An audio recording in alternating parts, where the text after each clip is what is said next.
Hello to all of my friends from We Love You, Natalia at Edio International Fan Club. I'm Lee Burns, the actor, also the writer of Freedom for Joe, the script, and the novel. Um, I want to start off by saying how much I appreciate um, the continued interest from all of you guys in this story that is, of course, very close to my heart. So, the Rosa from the website has gathered up a bunch of questions that you guys have about Freedom for Joe. So I'm just going to read these here and then answer them. So, see what you guys have to say. Um, I would love to say everyone's name, but I'm afraid I would butcher too many of them. So I'm just going to say where the question is from. So this first one is from California. It says, Freedom for Joe is a very inspirational story that causes extremely deep feelings, like the hope that exists in every case, even if the worst thing is in front of your eyes.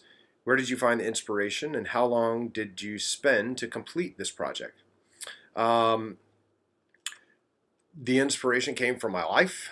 I grew up in a very strict religious home, and then certainly not at the level of fame that Joe has, but I did uh, play around in the sex, drugs, and rock and roll side that we that is shown in his life. I did uh,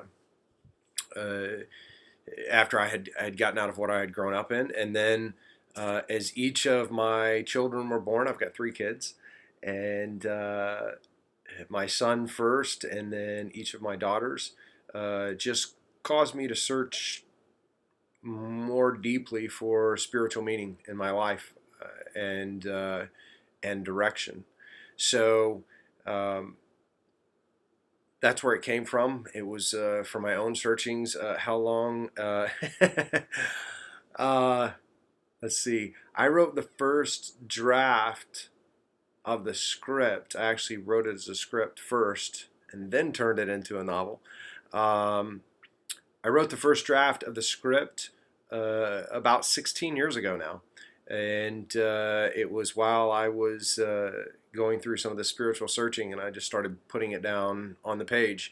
And the more I wrote, and then over the years, the more I rewrote and shared with people, and saw how much it touched them, and saw that we had this, that we're kind of all on this similar journey of spiritual discovery. So um, it changed and grew from there as I changed and grew. All right. So the next question. While you were writing this book, did you have in your mind to transfer the story into the big screen? And if yes, did you have any specific actor for each role? And this is a question from Russia. Uh, okay, so I wrote the script first and then turned it into a novel after a few years of frustration of trying to get the movie made. And, we'd get started and it kept stopping. And I just wanted to share this story with people. So I finally sat down and a few years ago, however long it was, um, and, uh, and wrote it into a novel. Um, because I thought that would be an easier path to be able to get the story out there and share it with people. Did I have specific actor for each role? Not for each role. I think I always wanted to play Joe, so I had myself in mind as Joe, and then the character that we call the Man. I originally had. In the very very early first drafts, I had Robin Williams was who I had in mind for it, and then later on, it became John Travolta. And after I saw John Travolta on Inside the Actors Studio, and I saw his joie de vivre, and I went, yeah, that's the guy. no inner pain, just this immense love for life, and that was the man for me. Um, okay, 3. How did Natalia appear in your plans? This is from Greece. Um, Natalia came in because my wife's one of my wife's closest friends in LA, her husband is a recording engineer, Gustavo Borner, with Igloo Music, and Yolanda. Uh, we were having lunch or something, I think, one day, and I mentioned that the director and I really wanted to find someone to play Raquel, who was not from the U.S. That was Latin, and and could bring a real genuine. Uh, um, just a piece of Rachel we didn't think we could get anywhere else. We also wanted to expand uh, who we were sharing the story with, and felt if we brought someone in who was a star internationally, that it would bring in other audiences that could experience this story. So actually, Yolanda said, "Well, you have to hear about Natalia," and she then told me about Gustavo helping with recording of her albums, her music albums, and gave me a few magazines that Natalia was in. And I took those to my director, and we were both like, "Well, she's the perfect look, obviously." And then I think I gave a script to Yolanda, and she got it to Natalia. And then Natalia and I came into contact first through email, and she loved the script, and was obviously someone at her level. She doesn't audition. She doesn't have to audition. But she was kind enough to put some stuff on tape for us, and we just wanted to hear her voice, just wanted to hear her speak English. And she actually sent me some of her work. She recorded one of the scenes, and my director and I fell in love with her immediately. And we're like, this she couldn't be more perfect for the role. 4. Did you know Natalia before the suggestion of the role of Rachel? Have you watched any other works of her, like her latest Oscar nominations? And this is from Spain. No, I did not know of Natalia before Yolanda mentioned her to me. And I did watch, I don't recall which films. I watched pieces of a few films, and then I watched one of the films in its entirety. What I loved about Natalia's acting is very honest and chameleon-like. She is, having met her and spent time with her in person um, over a few days. She's my favorite kind of actor. She does the kind of acting that I endeavor to do, which is to, when I'm being a character, to stop being me and to be that character fully. And it's a bit of a chameleon transformation. Benedict Cumberbatch really does that well. A number of actors out there do that really well. And Natalia does that really well. She's a wonderful actress. As we know, you had a meeting with Natty in LA. What was my experience? Which is the impression created for her right after this? Is from Germany. Oh, hello, Germany. I was born in Germany. I'm a Texan, but I was born in Germany. My father was in the service, and I was stationed over there. I was born near Hamburg, and but then I grew up in Texas. All right, so and yes, I can still sound like I am from Texas. So anyway, that's aside. What was my experience? It was great. The first time I met Natalia in person, Yolanda and Natalia were coming to meet my director and I for lunch. And when she walked into the place, she lit it up.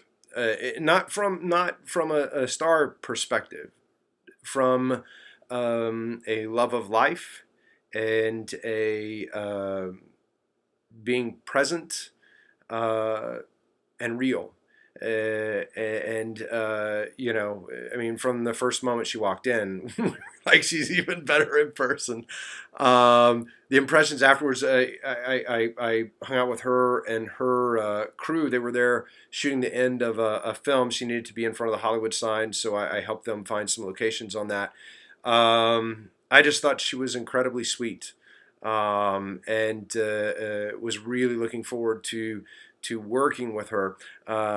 She was telling my director and I that she wanted to work on her English more for the film, and we both said no. We don't want you to. We love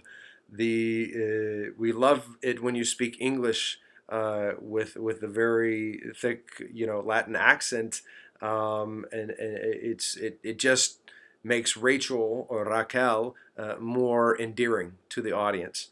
So that was our experience and impression. I adore her. She's fantastic. 6, the fact that Natty doesn't use her English a lot, and maybe her accent isn't the perfect for a USA project. Would this probably cause any problems or difficulties for the role of Rachel? That's a question from Argentina. And no, we love it. We think that it is fantastic and perfect. If Natty has attention on it and she wants to, make it a little bit less accent, that would be up to her. But we really loved it like it was. 7, did you have in your mind any other artists for this role, that role for Natalia? And this is a question from Poland. No, I didn't. We looked and searched and looked through all of the actresses that have been hot at the different times that we were close to making it. And prior to meeting and talking with Natalia, and nobody has. There's nobody else. She's definitely the one for it. 8. Do you believe the actors who will portray the character of the story have something in common in real life? This is a question from Italy. For example, you with Joe or Natalia with Rachel. I don't know that. I don't know. I don't know. I don't know. Natalia, the only thing I know of, in terms of common with Rachel, I don't know her super well. Just the time that I spent with her. I think that Natalia has that life essence that Rachel has, and obviously she sings as well. Outside of that, I wouldn't want to assume too much about Natalia's life, and Joe, his journey to find his own peace and freedom. It definitely I definitely have a lot of in common with that journey. Do you believe the filmings will start soon? I'm gonna. That's the 9th question from Toronto, and I'm gonna put that one at the bottom because I'm gonna tell you guys what's going on, what's caused the delays with the filming. 10. Which are the feelings that you would like people to have after reading or watching this story? This is from New Jersey. Oh man, I just hope that it touches people. Some of the joys for me, especially after release, it being published on Amazon, was people reading it. Some of my friends reading it for the first time, and obviously people that I didn't know. I did a radio interview about it. A lady called in, and it had transformed her relationship with her son, who actually had been paralyzed or close to paralyzed. That had a similar accident to Joe, and that had me crying on the radio show. I've had friends that have uh, contacted me that say, "Wow, I'm a Christian, and I can't believe how much Christianity there is in this." And then I have other friends. I had a friend a few days after it first came out. I had a Christian friend say that, and then we had a long conversation about, if you're of Christian faith, how you should try to make that a personal connection. And that's what she had gotten from Freedom for Joe. And then a couple days after that, I got an email from a friend who said, I read it. I've been walking around in a stupor for the last couple of days because it really, really affected me. I can't get it off my mind, and I can't believe how much Buddhism there is in the story. And then I had a conversation with another friend a few days after that about how much of another religion and another religion. There's Scientology, there's Native American symbolism throughout. All of these things are pieces that have touched my life. So I guess I hope that someone reading it relates to it, reading it or eventually seeing the film, that they relate to it, that it touches them in some way, and hopefully just inspires them, whatever their faith may be, to make it a personal journey that means something for them, and that they can find their own truth in some way.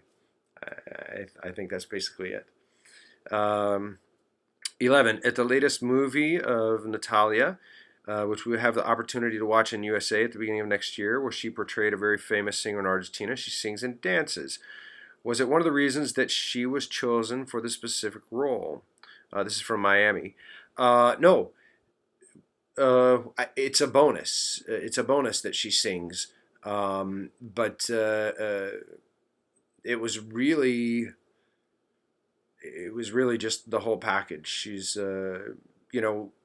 she also really said that she really understood the story and that she loved the message so much, and really wanted to help bring the message of the film to life and share it with people. In our world today, we may need it more than ever. But anyway, she just got it, and she was just right for the character. All these years till now have there happened changes to the script or the cast? This is from Chile. Yes, lots. I have rewritten the script somewhere around 50 times, believe it or not. Lots of changes there. Lots of changes to the cast at the different times that we were close to shooting it. Certainly. No changes to myself in the cast, to David Palladino to play Brian, or Natalia. But outside of that, there's been a lot of changes to a lot of the cast. Okay, so back to the question that I skipped. Do I believe that filming will start soon? This is from Toronto.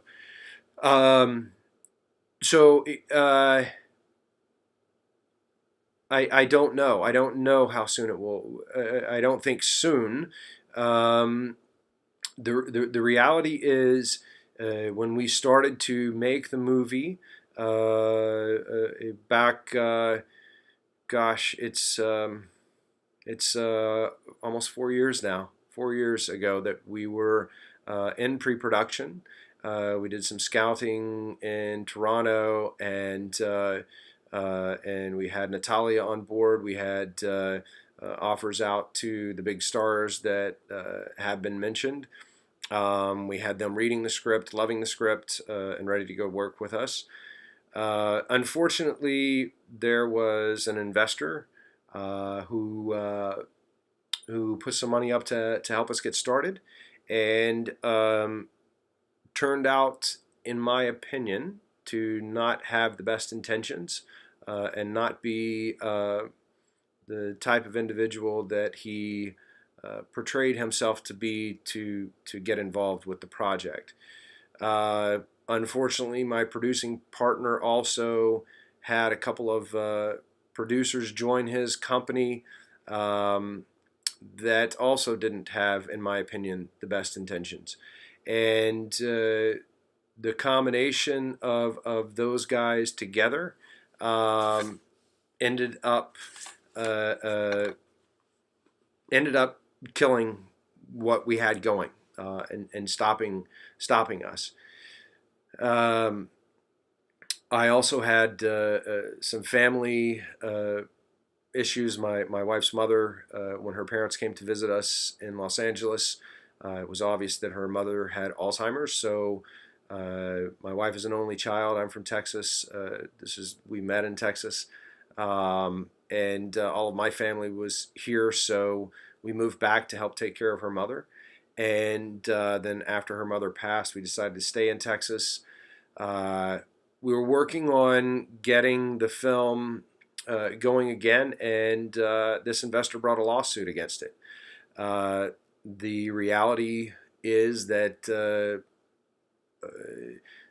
I can't talk much about the lawsuit, but it's bogus, and as my attorney says, the film is unencumbered, meaning that there's nothing stopping the film from moving forward. He didn't sue the film, he sued the producers. He never had any rights to the film. I still own all the rights to the film. And in the end, it turns out that's what he was after, because he was just trying to get ownership of the film. So this is a project with, in the opinion of the producers that have worked on it, and myself, and a lot of actors that have joined up at different times, including Natalia, that this film has a unique spiritual positive energy about it. So I have chosen to not try to get the film made while this negative energy is attached to it. I, the proceedings I can't talk about, but my attorney is confident, 1,000% confident, that every charge against the producers, myself specifically, will of course be dismissed completely and with prejudice, meaning this guy can't ever try to bring this up again. In the meantime, if there is a huge fan of Natalia out there and a huge fan of Freedom for Joe, you've read the novel and you're in love with it, I would still love to make the film more than anything. If there's an investor out there that is a fan, would love to would be happy if you're inspired by it, and have the right mind and energy about it, to put you in contact with my attorney, be in contact myself, but put you in contact with my attorney so that you can understand exactly the charges and their falsity, and how unencumbered the film is. Outside of that, once the proceedings are through, if there was an investor to come forward and say, "Hey, I want to see you make this movie now," I'd probably jump on it. But outside of that, I I don't know how soon the filming will start, to be perfectly honest.